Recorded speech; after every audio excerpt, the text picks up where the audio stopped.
Tonight on this Memorial Day night, we dedicate this edition of Ridiculously Raw to all of the brave men and women who have served our country with honor and valor and so much more. This show is for you. Welcome everybody to Ridiculously Raw, the most must-see show on YouTube today. I am your host, your ridiculously over good brother Anthony Florio, alongside the phenom Michael Bullock, good old MF Michael Fletcher, and the Twisted Angel Didi Whitson. Both will not be joining us this evening because of commitments beyond their control. So the Yes Movement, the old Yes Movement, will be running this show at least for this night. So with all that being said, let's get right into it. Let's try to get this done as quickly as we can. So Monday Night Raw was live on this Memorial Day night from the Sprint Center in Kansas City, Missouri. A beautiful video package opening this show to commemorate Memorial Day. And what can you say? Another top-notch video package. This one was brilliantly done. One of the few bright spots of the show tonight, no doubt about it. All right. Then we had, the WWE champion, Kofi Kingston. He came down, addressed what was going on with Brock Lesnar, because Brock Lesnar, as you know, has a certain briefcase, as you know. He says he would address Dolph Ziggler another time, but he was here for Brock Lesnar because Lesnar was apparently going to announce when he was going to cash in. Universal Champion Seth Rollins comes out, and they both want Lesnar. Lesnar does come out, but unfortunately, Lesnar had this briefcase to look like a boombox and had a Brock Party t-shirt on it. Please. And Rollins was so PO'd about it, he just walked away, and that was basically it. But then Dolph Ziggler shows up and beats down Kofi again, but then Xavier Woods came out and oh Lord. But that wasn't it. Xavier Woods and Dolph Ziggler had a very intense brawl, to say the very least. That carried over, and that's all I can say on that. So all right. Nice to see Lesnar do something different, but that whole Brock Party boombox nonsense, no, that wasn't it. I'm hopeful that the plan is not for Lesnar to announce that he's cashing in on Rollins at Super Showdown. They simply could have booked a rematch and given the briefcase to somebody else, Ali, but that is what it is. They don't do automatic rematches anymore. The authority figure allowed Lesnar to enter the match at the last minute. Could just as easily be scripted to give him a rematch, I guess. I don't know. But Xavier Woods, going after Dolph Ziggler, that was a fun pull apart brawl, and that's basically what it was. So I basically gave you all the details of that segment, and it was fine for what it was. So nothing more to say on this. Michael Bullock, come on in. I already gave the details. Don't go into any detail. I want to get the show done as quickly as we can. So just your thoughts on this. Well, first off, hello, everybody. This is the phenom Mike Bullock. Of course, hopefully you all had a great Memorial Day weekend. Of course, I certainly did after what I saw tonight. I think you can pretty much tell why I'm smiling. Bruins. Yep. That's right. The Bruins take Game 1 of the Stanley Cup Finals 4-2. So that's why I'm smiling right now. So, yeah, as far as the segment goes, I mean, it's fine for what it was, but there is one thing I do want to address. I mean, that whole thing with Brock Lesnar making that Money in the Bank briefcase look like a freaking boombox. Reminds me of Too Tall from the Bernstein Bear books. Give me a freaking break with that nonsense. I mean, I'm going to tell you this, Florio. This totally degrades the history of that Money in the Bank briefcase. I mean, we've seen so many great superstars hold hold that briefcase, like the very first winner of that Money in the Bank briefcase, a man who's in the Hall of Fame, Edge. So many, and of course the man who won it, Seth Rollins, who's now the Universal Champion. I mean, there's so many other great names, but it's like the history of it's been degraded because of what Brock Lesnar has made it into, and quite frankly, he doesn't give a damn about it. Yeah, so I really got nothing more to say on this. Just move on. And then Shane O'Mac comes out. Shane O'Mac shuffle and all, Drew McIntyre and all, and he announced that he was going to face somebody from Roman Reigns' family, that Anoa'i family legacy. And it was a young man named Lance Anoa'i, who happens to be the son of Head Shrinker Samu. You remember back in the 90s, there was a tag team called the Head Shrinkers, Samu and Fatu, who at one time were tag team champions 25 years ago. But that's who the young man was. He worked in Major League Wrestling Fusion, that you can see on Friday or Saturday nights on that BN network. That's the company that Tony Schiavone actually works for, and actually does commentary for. And he still got it after all these years, let me tell you. And so does Jim Ross after what we saw the other night. But anyways, he actually had a tryout at the Performance Center. He is a prospect, but he is not ready for prime time on a regular basis. In other words, I don't expect him to be a regular on television at this time. So that was a cutout. Let's just move on. Lesnar and Heyman came out again. There was a referee in the ring, John Cone, and Rollins came out, and Brock Lesnar just laughed, and Rollins, just like Michael Bullock just said a few minutes ago, he said that Rollins said that Lesnar was making a mockery of the situation because he's a joke. And Rollins said he stomped Lesnar's head at Mania and he could do it again. And then Heyman talked about the contract and the whole 9 yards. And then Lesnar laughed. Lesnar left. So, oh Lord, I'm gonna call cutout on this as well. I mean, it was basically a rehash of the other segment, and we're no nonsense on this show. And Lord, I cringe at the thought of a year of seeing that briefcase looking like a John Deere boombox. It would have been a mistake to have Lesnar cash in at Super Showdown, and we'll have to wait and see. But anywho, finally some relevant stuff here. The women's tag team champions, the Iconics, they squared off against Raw Women's Champion Becky Lynch and Nikki Cross in a tag team match. Winners of the match, 9 minutes, 55 seconds, Becky Lynch and Nikki Cross. Bullock, I mean, finally something relevant here, and this actually was the first real good sign of the show tonight.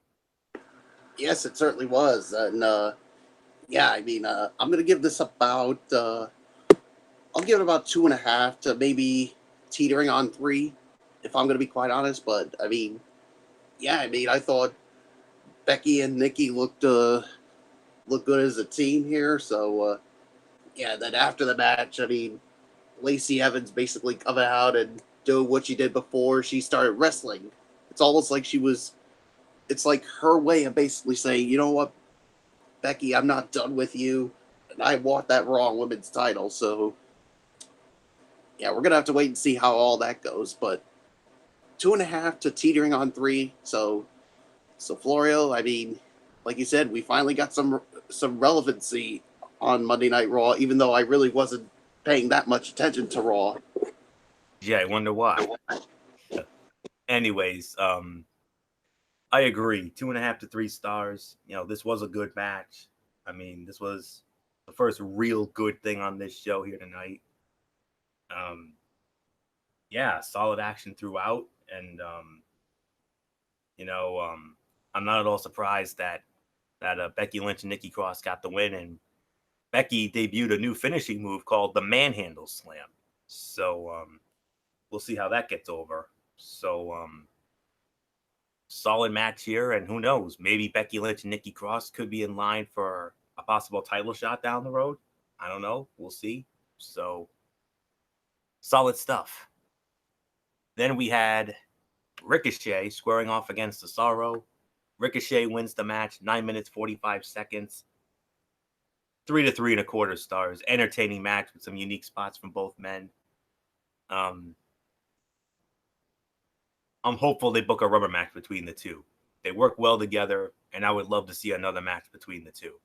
So, very good match indeed. So, 3 to 3.25 stars, maybe even 3.5. But that's all I can say there. So Bullock, Ricochet evens the series here with Cesaro. So who knows? Ricochet and Cesaro, rubber match down the road? If so, sign me up. Yeah, 3 to 3.25 stars for me as well. And yeah, I mean, Ricochet basically evens the score with Cesaro in what I thought was a good match here. And yeah, I mean, I'm definitely up for a rubber match. I mean, Cesaro's 1-1, Ricochet's 1-1. We definitely got to get a rubber match somewhere down the line. So yeah, I mean, great work by both men. So yeah, there's really nothing more to say. Let's move right along, Florio. And now we're back. And now, oh boy, Oh boy. Here comes, well, the other piece of dead weight on Monday Night Raw. Well, we know Brock Lesnar is the biggest piece of dead weight, but the one that is just as much dead weight, if not more so. We had a fatal 4-way elimination match. Braun Strowman, The Miz, Baron Corbin, Bobby Lashley, and whoever won this match would earn a Universal title opportunity against Seth Rollins at Super Showdown a week from Friday. What happened was Braun Strowman, well, The Miz got the better of Lashley,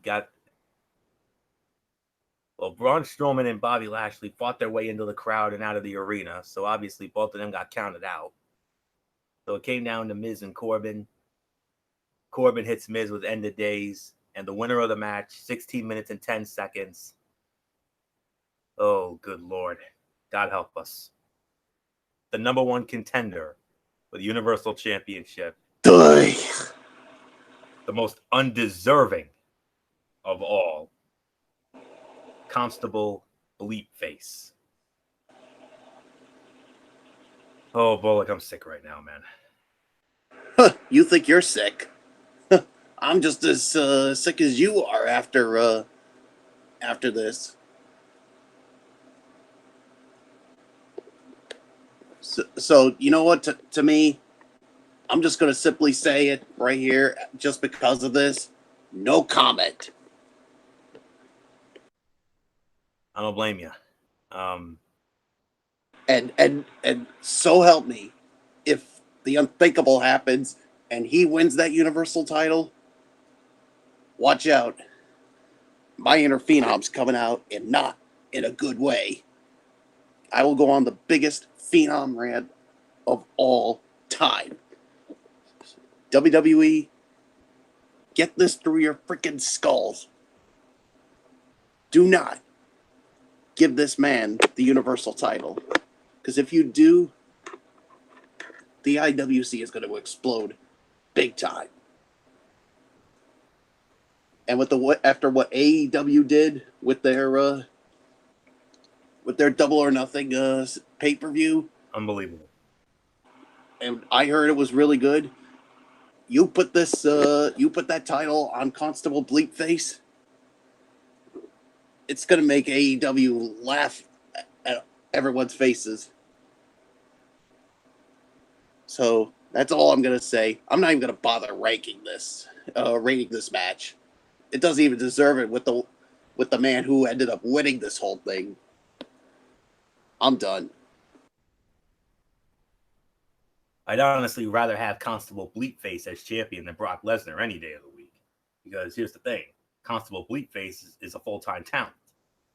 So I'd rather have him than Lesnar any day of the week. But to me, but we'd still lose either undeserved. way. It was an elimination match with only one pinfall. Michael Cole explained that Lashley and Strowman took themselves out of the bout when they brawled out of the arena. It's been well established that there are no disqualifications or countouts in triple threat or four-way matches, so they're just making it up as they go. Why didn't they just make this a traditional one-fall four-way match rather than bill it as an elimination match if they didn't want to pin or submit Lashley or Strowman? It's worth noting that Corbin is also featured in local advertising as challenging Rollins at Stomping Grounds and Extreme Rules. Here is hoping that the card subject to change slogan comes into play. So, I agree it's an NA. So we're just going to move on. Another Bray Wyatt Funhouse video. And then an individual that Michael Bullock and I like to refer to as Lame Duck Man. And you know who I refer to there? Sami Zayn. And they debuted this segment called The Electric Chair with Corey Graves as the host. No questions were off limits.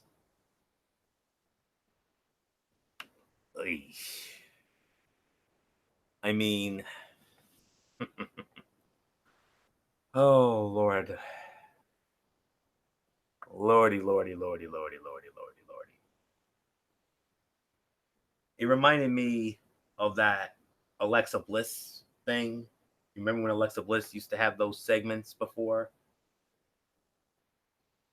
The only good thing about that segment was seeing Charlie Caruso, Caleb Braxton, and Sarah Schreiber out there. Seeing those beauties out there. That was the only nice thing about that segment, believe me. I mean, I get what they were trying to go for, but yeah, that was not good at all, honestly. But this was non-title match. Universal Champion Seth Rollins squaring off against Sami Zayn. Seth Rollins wins the match in an even 20 minutes. I believe I start this one off here. So, okay. As horrific as that previous segment was, this was the fight of the night. This was a very well worked bout. 4 to 4.25 stars. Well worked main event. It was a little flat because it was a non-title bout. Yes, the threat of Lesnar cashing in was there, but they didn't do anything to tease it strongly. There was no reason for us viewers to take it seriously. But it is a nice hook to keep the viewers at least checking in on the show in case Lesnar actually does decide to cash in. But nonetheless, a very, very good main event. And one of the better ones we've had on Raw in quite some time. So, say what you want about Lame Duck Man, Sami Zayn, but at least the man can actually put forth a very good, solid wrestling match. And, you know, going back to his days in Ring of Honor as El Generico and the whole 9 yards. So, very, very good main event, though. And that's why Seth Rollins is the frontline soldier of this show in the first place. So, well done. So, 4 to 4.25 stars. Bullock, I mean, Lame Duck Man, you know, he is a lame duck man, but at the same time, when he's ready to fight, he brings the effort, and I'll give him that. He brought the effort tonight with Seth Rollins. Great main event. Yeah, he certainly did. I mean, like you said, say what you want about him, but he put on a good main event here, especially when you got Seth Rollins in there. So, yeah, yeah, I agree. 4 to 4.25 stars. This is definitely the fight of the night, no doubt about it. So, yeah, so there's really nothing more that needs to be said. So, Florian, let's just move on to our overall thoughts on this edition of Monday Night Raw. You want to start it off? You started off. There is no right or wrong answer. Just take it. Yeah, I to me, I'm gonna give it about. To me, I'm gonna give it 4 out of 10 for me. I mean, yeah, because yeah, you did have some I think 3 quality matches, but other than that, everything else was just horrific booking. I mean, I think you knew that they were going to phone it in after. Number one, it's Memorial Day, and number two, you got the Stanley Cup Finals going on, which I'm pretty much so happy about with the Bruins, if you know what I mean. So, yeah, and of course, here's the other thing too, Florio. I thought we would expect WWE to come out and respond with a good show, especially after what happened this past Saturday on AEW's Double or Nothing, which was a 9 out of 10. I agree with Derek Ferrera 100% on that. NMF. Yeah. Yeah. How would you rate it? Same thing. Yeah. And you would think WWE would respond to that. And especially after that little thing that we saw with what Cody Rhodes did with the sledgehammer and taking care of that throne, basically firing a shot at WWE. You think they would fire back? No, they didn't. They just acted like a bunch of what's the right word I'm looking for, Florio? I don't know. I don't know. To me, they acted like a bunch of pansies and decided, nah, they're no threat to us. We don't need to respond. Yeah, so I want to rethink that. Huh? They might want to rethink that. But after that fire shot, that if they put up another show, WWE, you need to respond back to what AEW did. So 4 out of 10, horrific show. Florio, just take it. Yeah, like the old meme on the Meme Gene used to say, Bret Hart not impressed. 4 out of 10. I 100% agree with the rating.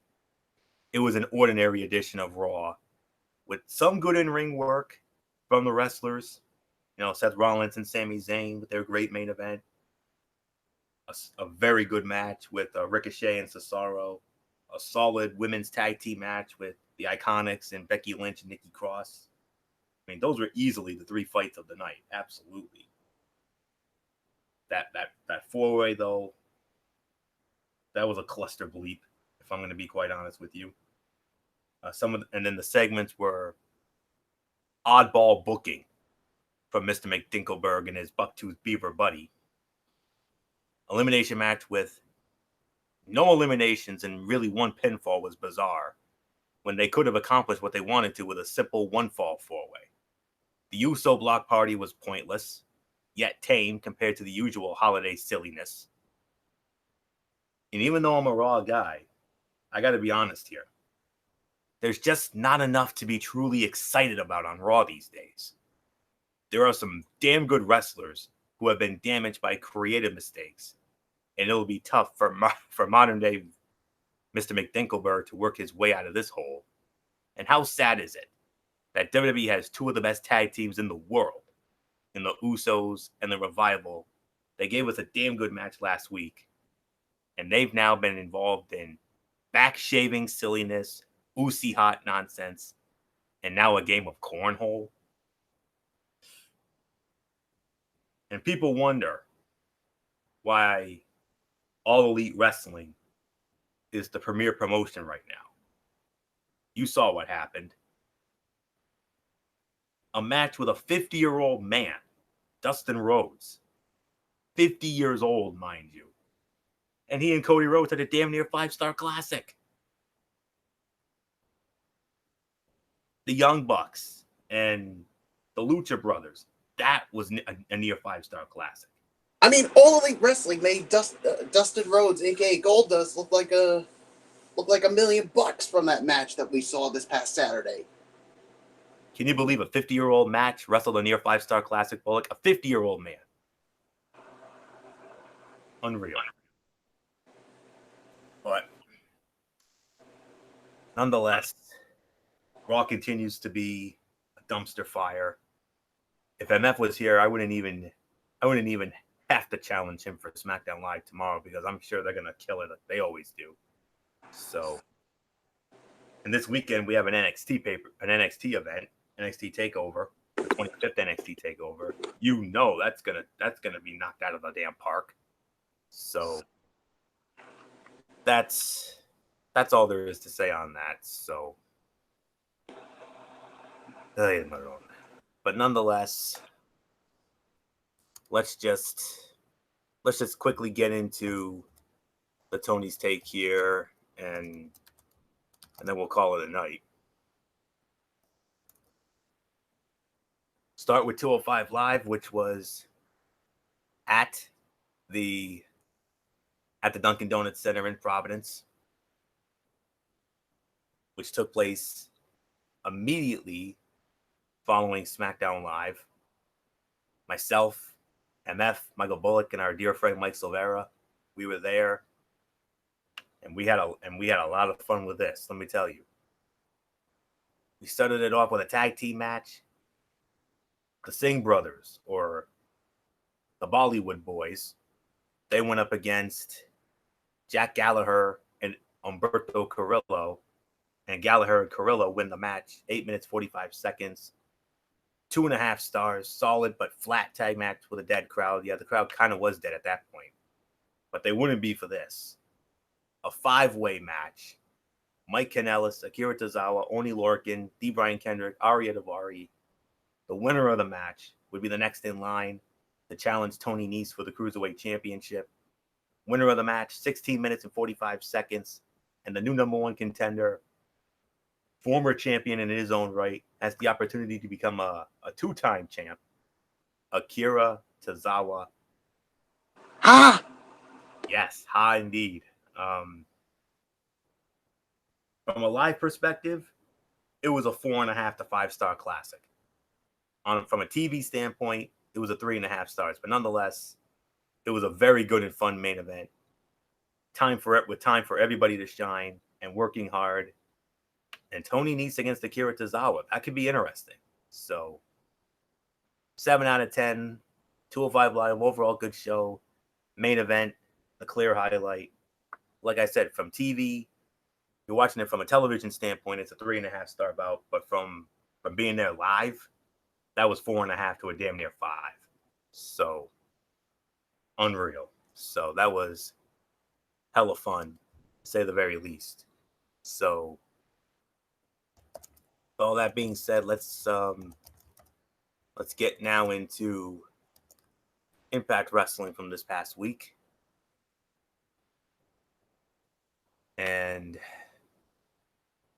we started off with a match, Sami Callihan against Falaba. Sami Callihan wins it 10 minutes and 5 seconds. Solid 3-star match. Good stuff. And I like the new mix of fun Falaba and serious Falaba. And the pairing with Scarlett Bordeaux is also good. We could possibly see Scarlett Bordeaux and Falaba against the Chris brothers coming soon. We'll see. Knockouts title on the line. Taya Valkyrie defending against Madison Rayne. Taya Valkyrie retains the belt. 14 minutes, 7 seconds. 2.5 star match. It was a solid overall bout, but Taya's heat felt lackadaisical, lacked variety in her attack. Solid match, but there was an overall lack of intensity that led to the match feeling a little longer than it was. It was far from bad. It was just solid. Tag team titles on the line. LAX against the North. LAX retains in 8 minutes and 25 seconds. 3-star match. Good for the first match in their series. Leaving a lot of meat on the bone for future bouts. Disco Inferno had this little exhibition thing. I'm not even going to waste any time on that, because it was awful. 4-way match, Ace Austin, Dez, Petey Williams for Heat Raju. Dez wins the match, 3 minutes, 45 seconds. 2.5 star match, short and solid, but it needed more for them. They needed more time for them to deliver. That could have been really special. Rob Van Dam against Tommy Dreamer in the main event. RVD wins 9 minutes, 20 seconds, 2-star bout. It was all right. Both guys working through their signature stuff in slow motion, not much connecting the action or giving it a good flow. And then the North came down and Sabu showed up. Wow, that could be something fun. 6 out of 10 for this show. Real mixed bag. Some good wrestling, some okay to solid wrestling, but and then the bad disco segment, which really killed the momentum and flow of the show. They set up some matches for next week. Also teased Taya and Rosemary, Bond Scarlett against the Chris, as well as RVD Dreamer and Sabu against Moose in the North. Fine show, but not quite as good as recent weeks. So I'm just going to leave it at that. That was a 6. So quickly get into what can be expected this week. And let me see what we have.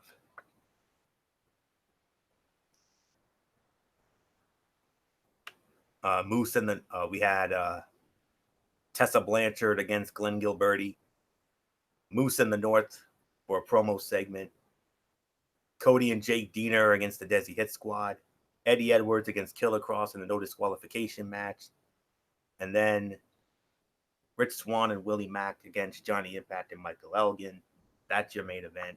So that all goes down Friday night over on the Pursuit channel, 10 p.m. And that's it. That's gonna put the bow on this edition of Ridiculously Raw. 2 quick programming notes. Because of work commitments beyond MF's control, Cerebral Smack Talk will not be on tomorrow night. That will be on Wednesday night at 10 p.m. So mark that down. Wednesday night at 10, Cerebral Smack Talk. And then Friday night on Strictly Sports. And Bullock, I already know you're not going to be on because you have a very special and busy weekend ahead of you. So let me just quickly address that elephant in the room. And Ndamukong Suh signing with the Tampa Bay Buccaneers. Juwan Howard is the new head basketball coach at the University of Michigan. We'll get into that. We will also preview the NBA Finals between the Golden State Warriors and the Toronto Raptors and close it out with our Major League Baseball power rankings. So a pretty small docket for Friday night. So that's Friday at 10:30. Hopefully MF will be available for that. So that's it. So until Wednesday night for the Cerebral Smack Talk, it's Anthony Floyo here for the Phenom Michael Bullock, and in spirit, good old MF Michael Fletcher, Twisted Angel Didi Woodson, and of course Derek Ferreira, who we hope had a very happy birthday this past weekend.